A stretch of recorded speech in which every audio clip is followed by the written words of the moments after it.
Sedangkan semua orang tahu pengundian kita ni adalah melibatkan by block, by CHAI. Kita ada CHAI. Sesiapa yang mengatakan CHAI tak wujud lagi, dia sebenarnya bermimpi dan cuba memperbodohkan anggota dan juga orang awam yang lain, masyarakat yang lain. Saya pun terkejut bila ada suara yang mengatakan pemilihan kita tak pakai CHAI pada kali ini, mengarut.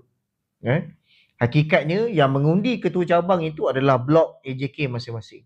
So kalau blok AJK tu semuanya kalah, tiba-tiba kepala menang, siapa yang mengundi dia? Macam tu juga sebaliknya. Badan ni semua, AJK semua ke bawah menang, tiba-tiba kepala orang lain. So siapa yang mengundi ni? Cross river, itu yang dikatakan oleh lampiran B tadi.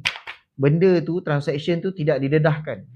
Jadi saya bangkit, saya membuat live pada malam ni dan insya-Allah saya akan terus buat live sebab saya tak boleh terima kebodohan, proses pembodohan yang sedang dijalankan.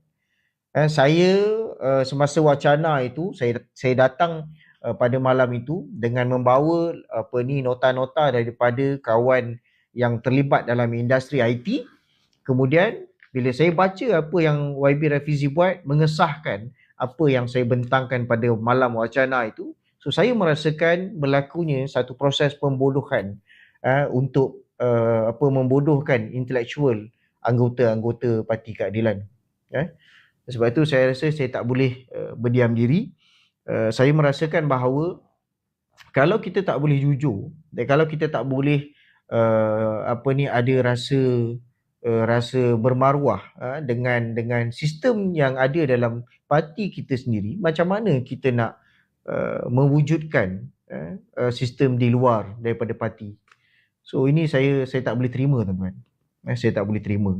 Sebab itu saya katakan, tuan-tuan tengok bagaimana semalam saya mengatakan bahawa ada tangan-tangan gaib, ada percaturan yang mana di akhirnya climax kepada percaturan itu adalah untuk menyingkirkan YB Rafizi.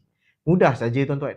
Kita tengok semalam bagaimana bertalu-talu semalam dan hari ini, bertalu-talu setiap negeri, bermula daripada pengerusi negeri sampailah ketua cabang, yang mana saya yakin ketua cabang tu pun tak sempat nak meeting.